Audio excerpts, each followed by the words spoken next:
Oi, pessoal, vamos falar então de Fisioped, né? Fisioped, assuntos variados aí que caem em provas, né? Um universo de assuntos para a gente estudar, a gente vai ver, como sempre, os pontos principais. Então, o assunto, gente, que é interessante, sempre da gente dar uma olhadinha, e eu acho essa tabelinha aqui bem legal, porque ela trata de maneira bem resumida, né? É o desenvolvimento, especialmente o desenvolvimento até 12 semanas, né? Desculpa, até 12 meses, tá joia? E aí, gente, o que que a gente vai ter aqui? Então, no primeiro momento, recém-nascido, a termo, características. Hipertonia flexora fisiológica de membro superior e inferior, bebê mais simétrico, reação de endireitamento cervical. Então, a gente vai vendo aqui na frente, ó, algumas características, tá? Mas, como eu digo, são características interessantes da gente guardar. Estudem a tabelinha sempre, né? Deem uma olhadinha sempre. Porque aparecendo na prova, a gente tem uma chance maior de interpretar a questão e acertar. Primeiro mês, é muito comum a presença dos reflexos, então, marcha reflexa, RTCA, também mais reflexos de membro superior, tá? Do que membro inferior. Inicia extensão da cabeça em decúbito ventral, fixa o olhar no objeto, reação labiríntica de retificação, reação óptica de retificação, reação positiva de apoio. Então, muito ligado aos reflexos aí muito presentes no primeiro mês. Segundo mês, começa a diminuir o tônus flexor e a criança começa a ganhar extensão, abasia e astasia presente, consegue segurar objetos, porém não solta voluntariamente, porque ainda tem o reflexo de pressão palmar.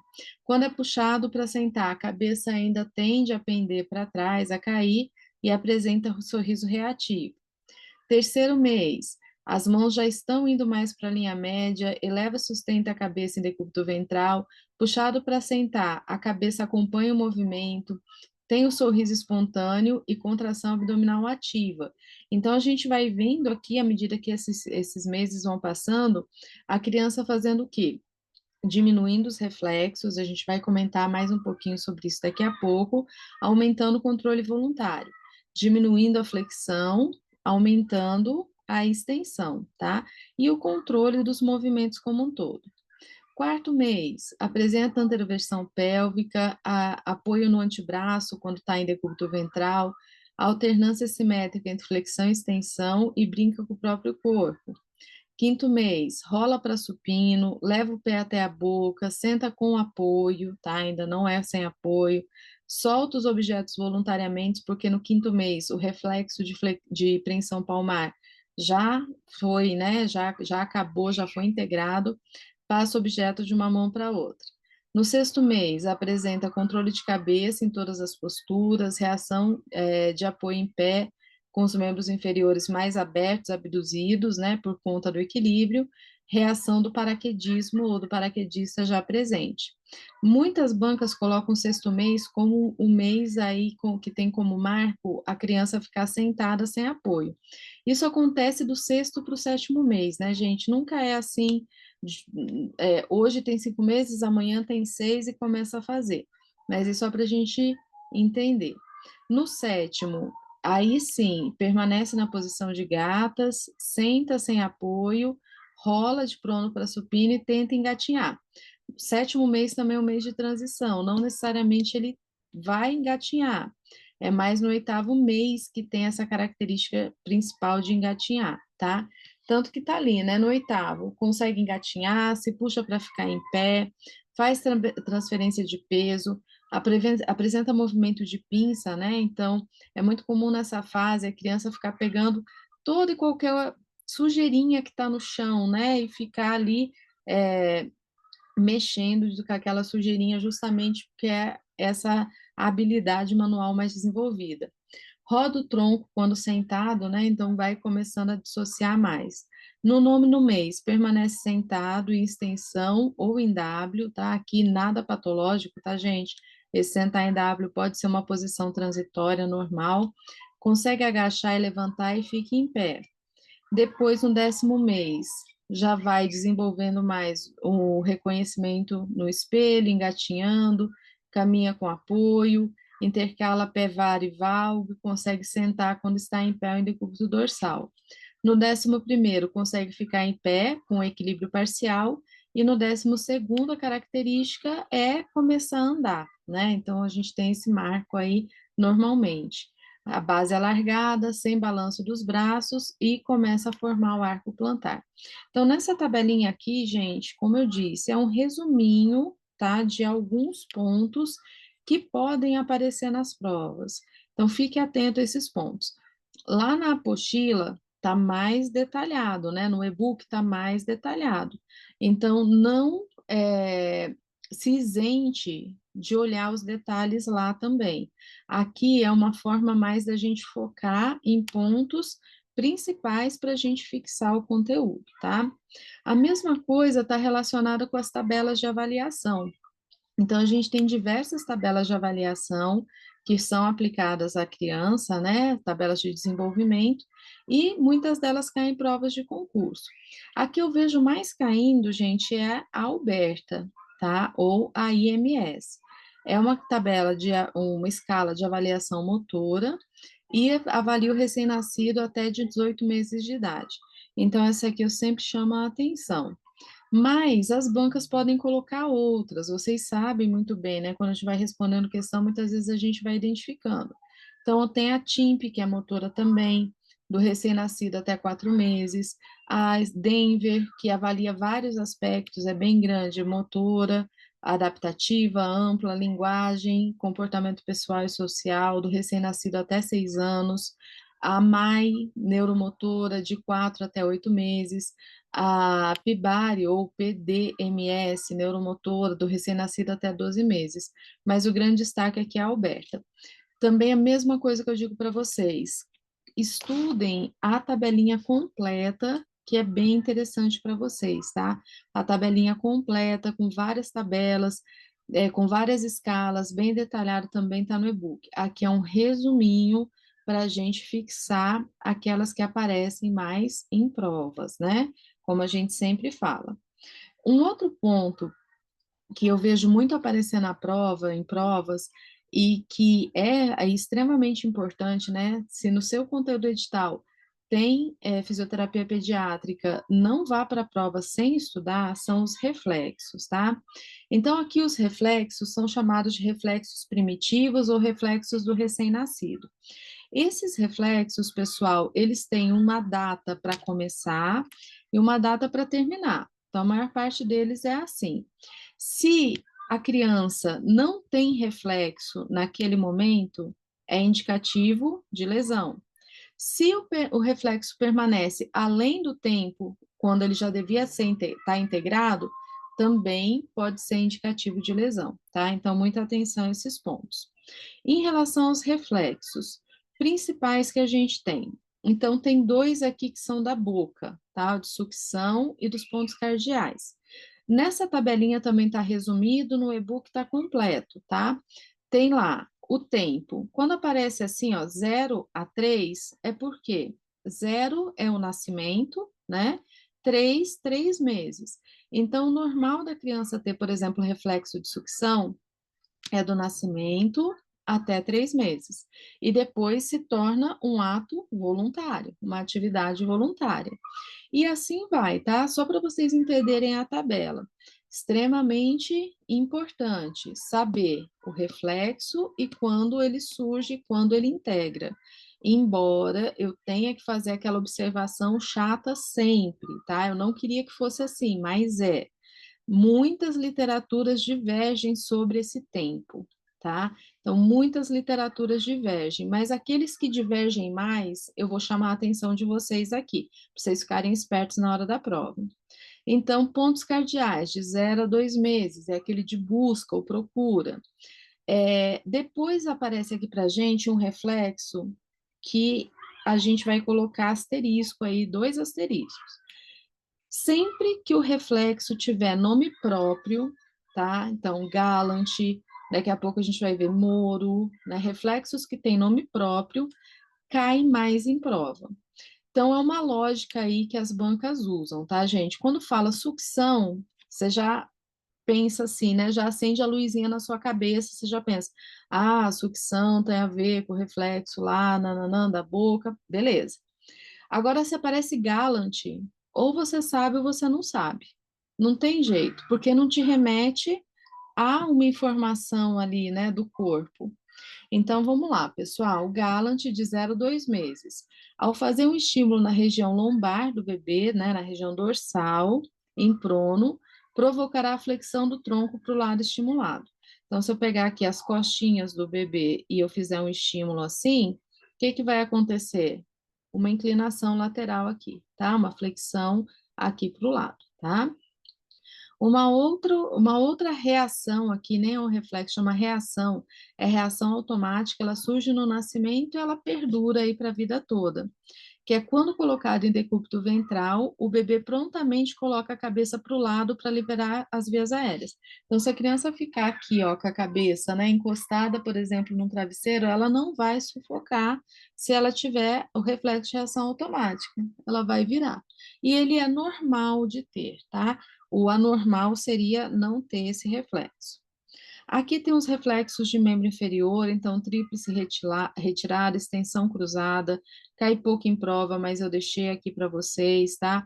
Então, tríplice retirada, flexão do membro inferior, né? Dorse, flexão de joelho, flexão do quadril, extensão cruzada, quando segura uma perna da criança, em extensão, a outra também estende com rotação interna.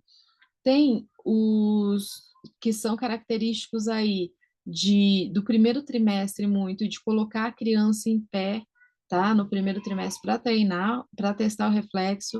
Então, positiva de suporte, né? Que a hora que sustenta a criança aqui pela axila, a perna fica durinha.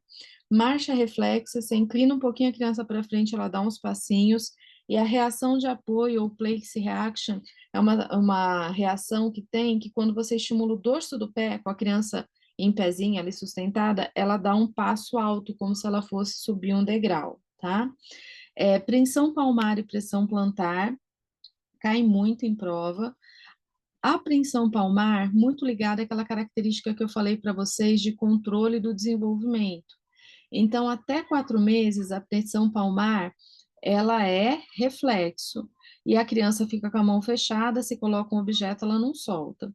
À medida que ela vai se desenvolvendo, ela vai ganhando a extensão. A extensão, aqui no caso, é a capacidade de soltar o objeto, né? Então, pensa, se uma criança com 8 meses continua com reflexo de preensão palmar, é uma criança que não vai conseguir ter controle de objetos, controle do movimento da mão, tá? Então, só para a gente comparar, muitas vezes na prova cai nesse sentido. Já a apreensão plantar e o Babinski, que está aqui, são do pé, né? E chamam a atenção porque eles integram depois, né? Eles desaparecem depois. Ó, a gente está vendo aqui 9 meses, 24 meses. Então, por quê, gente? Porque eles começam a desaparecer quando a criança começa a sustentar peso. Por isso que é comum, né, quando a gente tem um atraso no desenvolvimento, tem uma criança com paralisia cerebral, por exemplo, que não faz descarga de peso em pé, ela permanecer com reflexo de pressão plantar, tá, por mais tempo. Ou quando ela começa a andar, nos casos mais leves, ela começa a andar com os dedinhos assim, né, em flexão, tá? Porque esses reflexos, eles são integrados só depois. O Babinski é uma discussão séria. Lembra que eu falei para vocês da integração? Tem banca que coloca que e literatura, tá? 12 meses, tem banca que coloca que é 24 meses. Então, procure em provas anteriores da banca que você vai fazer se tem alguma questão sobre isso, tá? E o Babinski, então, ele é um reflexo primitivo até os 12 aos 24 meses, tá? O que eu mais vejo é 24, tá, gente? Mas depois ele não é mais um reflexo nosso, né? O Babinski é a extensão dos dedos do pé. Então, ele passa a ser integrado se a gente estimula a planta do pé, a criança faz uma pequena flexão, o adulto faz uma pequena flexão. E ele só volta a aparecer se a pessoa tiver uma lesão no sistema nervoso central, uma lesão que afete medula ou o encéfalo, tá? Então, ele é até um sinal, né, da lesão do motoneurônio superior, tá bom? Então, ele é normal até os 24 meses, depois ele não acontece mais, como extensão dos dedos, e pode voltar a aparecer se a pessoa tiver uma lesão central.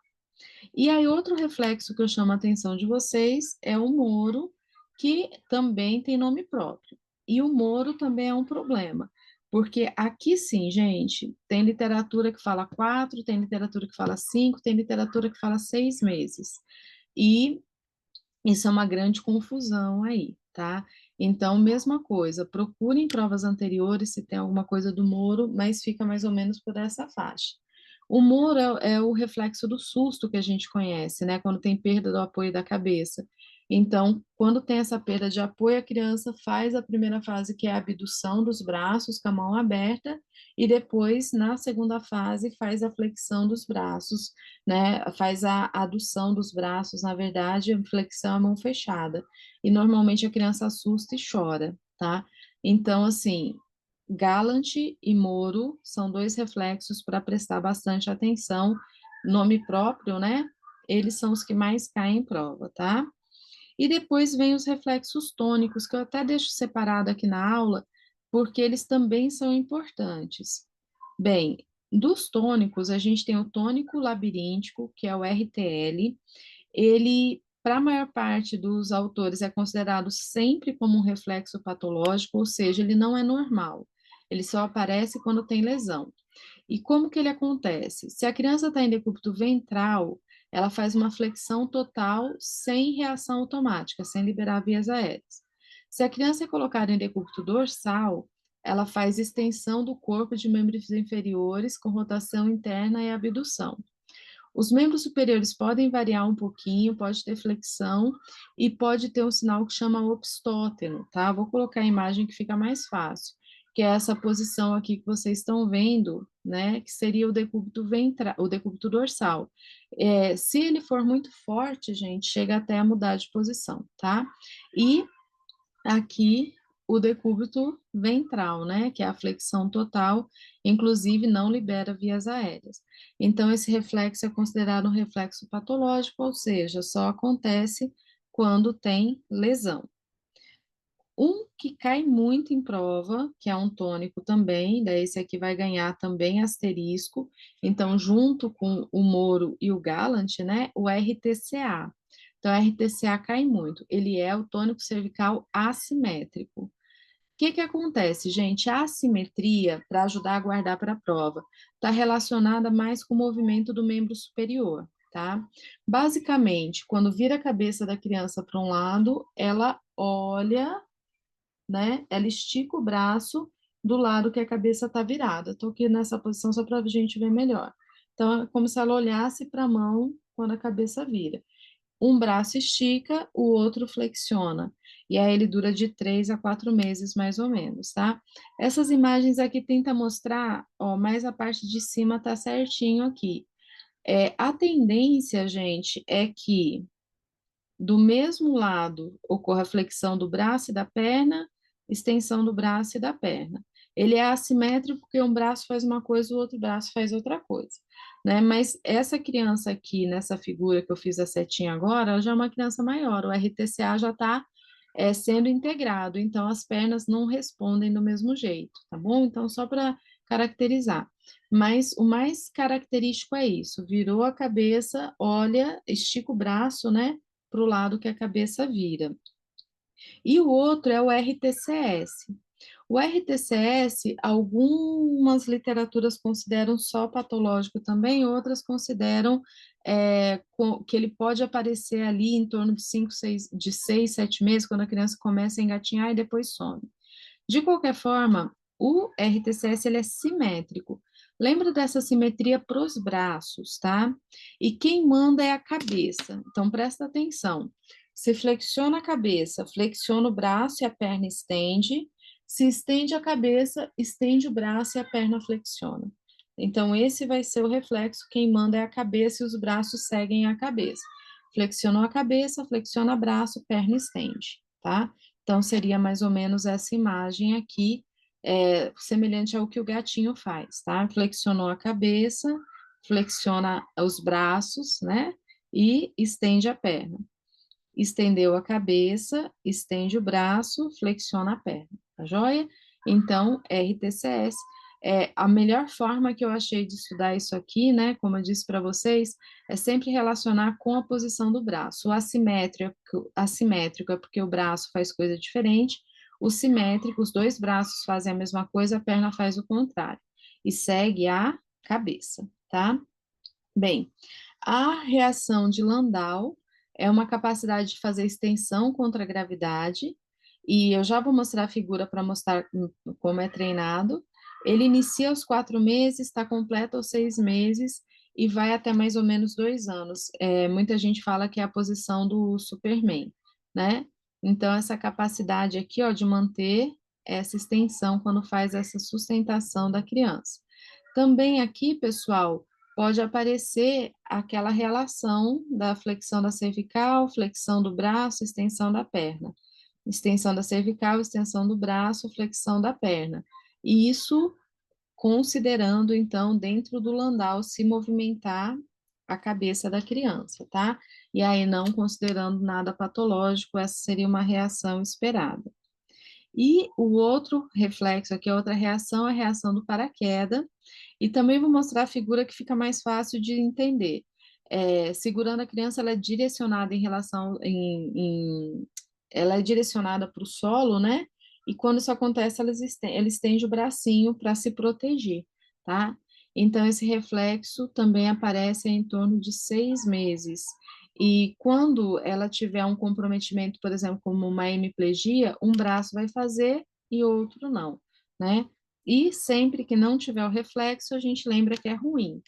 Então, nesse aspecto que é ruim, a gente tem o chamado desenvolvimento neuromotor típico e atípico. Eu gosto muito dessa tabelinha, quando eu encontrei ela, eu estudei ela, me ajudou a entender muito a diferença que tem, né, e que pode aparecer em provas. O mais comum é esse desenvolvimento atípico ser relacionado com a paralisia cerebral, tá, nas questões de concurso. Mas só para a gente comparar, vou pedir para vocês acompanharem comigo, tá? Quando a gente falar no típico, reflexos primitivos são suprimidos, desaparecem, no atípico, permanência do reflexo primitivo. Para não ficar falando típico, atípico o tempo inteiro, gente, eu vou falar um e daí vocês já entendem que é a comparação com o outro, tá? Quando a gente fala aqui, né, da criança normal, reações de balança integrada, ou seja, desenvolve reação de equilíbrio, e no anormal, insuficiência da reação de equilíbrio. Normal, normotonia, alterado, hipotonia, hipertonia ou flutuação do tônus. Normal, ausência de reflexos tônicos, anormal, presença de reflexos tônicos. Normal, movimento em padrão cinético coordenado e variado. Anormal, movimento estereotipado, pobre, sem seletividade. Típico, desenvolvimento de habilidades motoras. Se não é típico, atípico, dificuldade nas habilidades motoras. A criança vai ganhando variedade de movimento, né, ali no desenvolvimento normal, e no anormal, padrões compensatórios e fixações. No normal, sem encurtamentos e deformidades. No atípico, é comum com o tempo a criança apresentar alterações musculoesqueléticas com encurtamentos, deformidades e compensações. E no típico, com o tempo, a criança controla o plano de movimento, os 3 planos, né? Então, os movimentos de flexão, extensão, abdução, adução, rotação interna e externa. E no atípico, não adquire algum plano. Muitas vezes a criança fica só no plano sagital, que é flexão e extensão, e estereotipada, né, por conta dos reflexos ou por conta do tônus, tá bom? Como eu disse para vocês, muitas vezes esse conteúdo aqui ele cai relacionado à paralisia cerebral. E a paralisia cerebral é sempre um tema importante. De paralisia cerebral, gente, as questões, ao meu ver, aí o que eu tenho visto, né, nos últimos tempos, elas não costumam ser questões difíceis, mas que a gente tem que saber muito o que está aqui nesse mapinha mental também. O conceito, tá? Paralisia cerebral é encefalopatia crônica não progressiva da infância, onde acontece uma lesão no sistema nervoso central imaturo. Pode ser no período gestacional, no período na hora do nascimento, né, que chama perinatal, ou no período pós-natal. E vai ter a classificação quanto ao tônus e quanto à topografia, que são os membros acometidos. Quanto ao tônus, acompanha comigo, ó, tem espástica, que é a mais comum, lesão nas áreas motoras do córtex, o hipotônico, início do quadro, a discinesia ou coreotetose, que é a lesão nos núcleos da base, a ataxia, que é déficit de equilíbrio e coordenação, lesão cerebelar. Quando a classificação topográfica, o mais comum da gente ver é a quadriplegia, acomete tudo, né, gente? Membro inferior, superior, tronco, cabeça. A diplegia, que acomete mais as pernas do que o braço, e a hemiplegia, que é um hemicorpo, tá? Pode ter triplegia, monoplegia também, mas esses aqui são mais comuns. E um outro tópico que costuma aparecer em provas relacionadas à paralisia cerebral é o desenvolvimento, tá? Então, aqui, pessoal, o que que acontece? A gente tem a escala, né, a GMFCS, que avalia o desenvolvimento aí, principalmente da função motora grossa. A função motora grossa está relacionada com a habilidade de andar. Vamos sempre lembrar o seguinte: se a gente lembrar os extremos, facilita demais na hora da prova. O 1 é a criança que tem facilidade, tá? Então, classificado como 1, ele vai desenvolver marcha e vai desenvolver marcha com agilidade e vai subir degrau sem grandes dificuldades. O 5, gente, é o mais comprometido. Então, aquele que não desenvolve marcha e ele anda sempre, né? Ele é levado por uma cadeira de rodas, tá? Sempre alguém tem que levar para ele. E aí, no meio do caminho, vai ter, né, o 2, o 3 e o 4. Então, o 2 precisa de alguma ajuda, que está representado pelo corrimão da escada e tem menos habilidade, anda mais devagar. O 3 vai precisar de uma órtese de deambulação ou uma cadeira de rodas, tá? Mas ele empurra a cadeira. O 4, ele precisa de uma cadeira motorizada ou de uma órtese e uma pessoa, né? Falando de maneira resumida, aqui eu estou resumindo só para facilitar realmente, para a gente conseguir entender, né, quais são as principais características que a gente tem na paralisia cerebral. Isso é o que mais cai em provas, tá? Além da paralisia cerebral, quais outras doenças caem mais? Uma das outras doenças que caem mais estão relacionadas aqui. A primeira que a gente vai falar são os defeitos do fechamento do tubo neural, que pode aparecer nas provas, principalmente como mielomeningoceles, tá? É um tipo de lesão medular, certo? Que acontece pela malformação do tubo neural. Então, a vértebra fica mal formada e durante o desenvolvimento embrionário existe aí essa formação, pode existir essa formação desse saco para fora, né? Contendo a medula, contendo raiz nervosa, contendo líquido, tá joia? Bem, existe 3 tipos de malformação aqui. A espinha bífida oculta, que a vértebra é mal formada, mas a medula está lá dentro, não formou, né, o cisto. A meningocele, que o cisto contém só líquor. E a mielomeningoceles, que é a mais grave, é a que mais acontece e é a que mais cai em provas de concurso, onde a gente já vai ter essa parte da medula para fora, tá? Então, quando a criança nasce, é feita a cirurgia para retirar. É claro que isso gera uma lesão medular, né? E essa lesão medular normalmente é uma lesão longitudinal. Então, essa criança, desse ponto aqui, né, da cirurgia, da lesão para baixo, vai apresentar paralisia flácida, porque perde essas raízes, tá? Só vou mostrar uma coisinha aqui só para relembrar um aspecto importante disso aqui. Quando eu tenho uma lesão medular transversal, as raízes aqui estão preservadas, elas continuam se comunicando com o músculo, só que não tem a ação central, o sistema nervoso central não consegue controlar o movimento. Nesse caso da lesão transversal, a característica que o paciente apresenta é a paralisia espástica. Agora, se eu tenho uma lesão longitudinal, o que que acontece? Destrói essas raízes dali para baixo. E aí não tem mais essa comunicação, né? Não tem nem a comunicação com o cérebro nem essa comunicação ali embaixo. E aí, gente, nesse caso, desenvolve paralisia flácida. É por isso que na mielomeningocele a característica é paralisia flácida, tá? Bem, o que que cai em provas? Ó, alguns pontos, vou chamar a atenção. Paralisia alta envolve segmento torácico e lombar alto, L1, L2. Paralisia média, segmento lombar médio, L3. Paralisia baixa, segmento lombar baixo, L4, L5.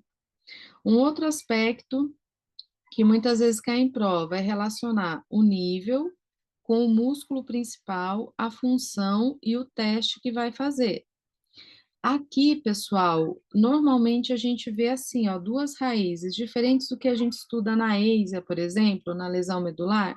Então, a gente está vendo aí, por exemplo, ó, L1 e L3, né? Que é o primeiro aqui que está aparecendo para a gente. L1 e L3. Músculo que representa esse segmento, pessoas, função, flexão do quadril, teste, levantar o joelho até a posição sentada. L2, L4, quadríceps, extensão de joelho. L4, L5, tibial anterior, flexão dorsal do pé. L5, S1, isquiotibiais, flexão do joelho. L5, S2, tríceps sural, flexão plantar. S2, S4, músculos do esfíncter e períneo, controle de esfíncter de bexiga e reto, tá? Então, só para comparar com a lesão medular, muitas vezes na mielo aparece desse jeito. Ou se não, opa, aparece aqui já relacionando com o prognóstico de locomoção. Só um minutinho que já vai chegar aí no lugar, tá? Então, lesão sacral. Criança com pequeno grau de fraqueza muscular andarão sem aparelho. Lombar baixa, criança com quadríceps forte, paralisia no pé e tornozelo, vai necessitar de órtese curta. Algumas necessitarão de apoio de bengala ou muleta. Lombar alta, criança com pessoas andarão com apoio, mesmo com quadríceps fraco ou ausente. Necessitarão de órtese longa e serão dependentes de cadeiras de roda na adolescência. E na torácica, pessoal, criança com nenhum movimento de membro inferior, e a gente tem também, essas crianças vão ser dependentes, tá? De cadeiras de roda, não vão conseguir andar, tá joia? Então, só para a gente ter essa relação. E aí, também, recentemente, eu estou vendo aparecer em provas uma coisa que fazia um tempo que não aparecia, e muitas vezes ligada a mielomeningocele, que é essa classificação da marcha modificada, né? Eu não sei se vocês já viram essa classificação aqui, mas é bem interessante da gente conhecer. Pode aparecer dessas duas formas que está aí, tá? Então, ó, pode aparecer uma classificação de 0 a 5 falando assim, ó. Vou começar com o quadrinho azul primeiro. Marcha não funcional, marcha terapêutica, marcha domiciliar, deambula nas cerâmicas de casa ou na vizinhança. Essa é a tradução, tá, gente? Marcha comunitária e marcha normal.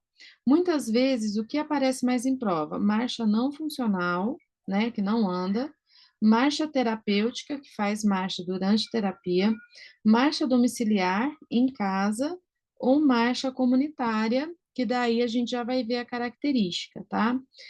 Como característica, pode aparecer assim, ó, 0, não realiza a marcha. Marcha terapêutica, o paciente precisa ser firmemente amparado por uma ou duas pessoas, mas faz a marcha, né, no atendimento domiciliar, hospitalar. Marcha domiciliar, a deambulação só é possível no ambiente fechado, controlado, o paciente conhece. Aqui o 3, deambula nas cerâmicas da casa da vizinhança. O paciente é capaz de deambular na rua, embora numa distância limitada. Marcha comunitária independente. O paciente é capaz de deambular em todos os tipos de superfície regular, consegue percorrer uma distância considerável, até mesmo irrestrita. E marcha normal, a deambulação é independente normal, tá? Então, essa classificação da marcha modificada também vem aparecendo nas provas, por isso que eu achei interessante trazer aqui. De mielo, pessoal, acho que isso é principal, tá? Faltou um detalhe aqui para eu comentar, que é o seguinte: muitas vezes, quando tem a mielo, faz a cirurgia para retirada do cisto, né, da bolsa, o que que acontece? O líquor não circula direito. Por quê? porque o espaço de circulação do líquor, né, espaço subaracnoide, ficou prejudicado. Então, essa criança tende a desenvolver hidrocefalia. Então, é muito comum que essa criança, além da cirurgia, logo que nasce, tá? Além da cirurgia, para fechar, né, para tirar essa bolsa, também é feita a derivação ventricular, onde colocado um catéter, então, que drena o excesso de líquido para a região peritoneal, tá? Então, se alguma prova perguntar assim, né, se a hidrocefalia é comum, se a cirurgia de derivação é comum, sim, é comum, tá? Por conta desse defeito da circulação do líquor. Acho que esses são os pontos principais. Síndrome de Down. A gente vai passar agora as principais doenças. A fisiopatologia da síndrome de Down inclui a presença de um cromossomo 21 extra, né? É a trissomia do cromossomo 21. Alguns detalhes que eu acho importante, gente. Os principais objetivos terapêuticos envolvem melhorar a força, o equilíbrio, o controle da postura, incentivar a habilidade motora grossa e fina, colaborar para a aquisição das atividades de vida diária, favorecer a atividade física no contexto escolar, esportivo e de lazer. E aqui do lado tem, assim, 10 características que são muito comuns no recém-nascido com síndrome de Down e que chama atenção em prova, tá? Então, ó, hipotonia ou hipotonicidade, reflexo de Moro. Opa, deixa eu só posicionar isso, foi. Então, vamos de novo, ó. A hipotonia ou hipotonicidade, reflexo de Moro fraco, hiperextensibilidade das articulações, né, tem frouxidão ligamentar, excesso de pele no pescoço, perfil facial plano, né, aquele rostinho da síndrome de Down que é bem típico, né, gente?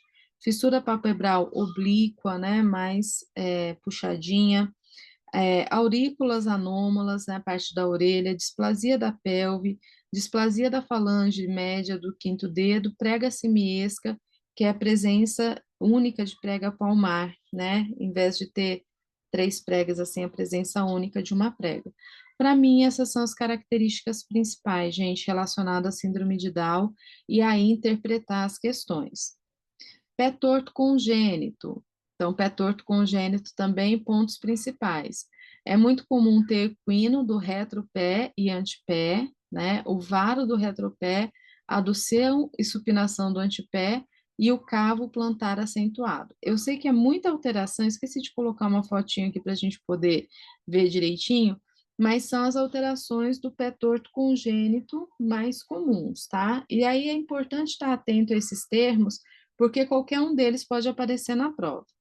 E aí tem um método de tratamento, chama método Ponseti, que toda vez que você vê alguma coisa que fala Ponseti, você tem que acender a luzinha na sua cabeça direto, pé torto congênito, tá?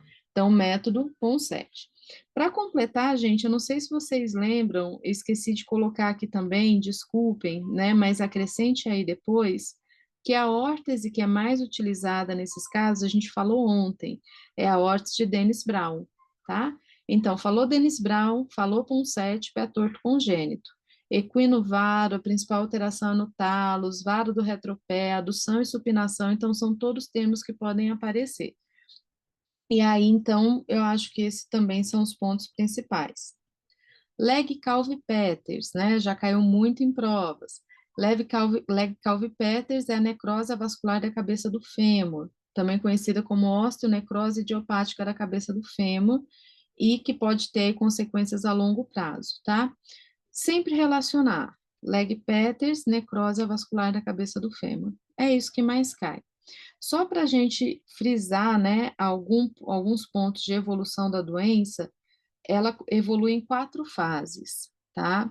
Então, começa com a necrose vascular, passa pela fragmentação, reabsorção, depois a reossificação e a cura. Quando acontece essa necrose, gente, as imagens de radiografia, elas são mais densas, são mais brancas e vão apresentar algumas características, ó, fratura do osso subcondral, achatamento do núcleo de ossificação, porque acontece em crianças, né, crianças e adolescentes, normalmente quando está em fase de crescimento ainda. Na segunda fase, acontece uma reabsorção. Então, vai acontecer, nesse caso aqui, uma deformação mesmo na cabeça do fêmur, tá? Então, ó, achatamento mais acentuado, né? Subluxação da cabeça femoral. Por isso que nessa fase normalmente é feita imobilização para posicionar a cabeça do fêmur numa posição onde ela fique sem tanta possibilidade de sofrer esse achatamento. Porque a tendência natural da doença é que na sequência aconteça a reossificação, que é o processo de cura, então vai reossificando o osso até a cura, que é a densidade normal da cabeça do fêmur volta. Só que se não tiver os devidos cuidados, especialmente com descarga de peso e posicionamento, essa cabeça ela pode ficar alterada, a cabeça do fêmur pode ficar deformada e lá na frente ser preciso realizar uma protetização, colocar uma prótese de quadril. Torcicolo congênito, também característica principal, retração unilateral do esternocleidomastoideo, vai ter assimetria da cabeça em relação à linha média. Vamos lembrar sempre, gente, inclina para o mesmo lado do esternocleido lesionado, flat para o mesmo lado e roda para o lado contrário. Então, é como se a gente tivesse aqui, né, uma retração do esternocleido, se eu retrair, ele vai fazer isso. E flat inclina para o lado lesionado, né, para o lado que tem essa característica, e roda para o lado contrário. Displasia do quadril. Displasia do quadril era antigamente conhecido como luxação congênita do quadril, tá? Então, a displasia do quadril, a luxação congênita, ela é uma alteração que pode aparecer nas provas. Eu vejo provas recentes falando em displasia, eu vejo provas recentes falando em luxação congênita, tá? Mas o mais comum é displasia. Bem, alguns pontos para lembrar. Então, aqui também tem algumas palavras-chave, que toda vez que você ouvir essa palavra, você tem que acender a luzinha. Os testes para diagnóstico são o Barlow, Ortolani, telescopagem e Galeazzi, tá? Então, esses aqui são os testes. Uma das principais formas de tratamento, tô falando em cair em prova, é a órtese ou aparelho de Pavlik. Então, gente, qualquer questão de concurso, apareceu Barlow, Ortolani, telescopagem, Galeazzi, Pavlik, qualquer um desses termos, ou até mais que um, displasia de quadril, luxação congênita de quadril. E crianças maiores que já andam pode apresentar sinal de Trendelenburg, que todo mundo também já tá fera, né? E para a gente finalizar aqui, outra situação, outra doença, né, que eu chamo a atenção para os pontos principais é a distrofia muscular de Duchenne. Então, aqui também tem um termo que toda vez que você ouvir, você liga direto com Duchenne, que é sinal de Gowers, que essa imagenzinha está mostrando aí para a criança ficar em pé, né? Na Duchenne, a gente vai ter uma alteração genética, né? Não tem cura, e que causa a fraqueza da musculatura proximal, principalmente de membro inferior, tá? A doença evolui com essa fraqueza que vai atingindo os músculos e muitas vezes culmina com o déficit da musculatura respiratória. Um outro ponto, pessoal, para chamar a atenção são os critérios para início de suporte ventilatório. Então, quando fala em Duchenne em prova, é muito comum, tá? Então, critérios para início do suporte ventilatório. Capacidade vital menor que 50%, PI max menor que 30 ou 60%, menor que 60% do previsto, pico de fluxo expiratório menor que 270, PCO2 maior que 45 e hipoventilação noturna. Esse é um ponto aqui que eu anotaria também. Aqui a gente tem informações numéricas, né? Sempre falo para vocês que às vezes a gente tendo informações numéricas são informações mais difíceis da gente guardar, então acho interessante anotar para que quando você for fazer sua revisão, você, né, faça a revisão desses pontos. Pessoal, no e-book está mais detalhado, tá? Esse e-book dessas matérias que a gente viu agora é um e-book mais robusto, ele é maior, mas na sua preparação ele é importante, tá? Aqui a gente viu os pontos principais. Se sobre algum assunto que a gente viu hoje você tiver mais dúvida, vai no e-book e leia aquela parte completa. Ah, não, os assuntos aqui para mim são fáceis, ou determinado assunto é fácil. beleza, não perde seu tempo, fica aqui com o material resumido e boa. Mas se o assunto é mais difícil, não sei tantos detalhes de Duchenne, por exemplo. Lê lá o texto sobre Duchenne.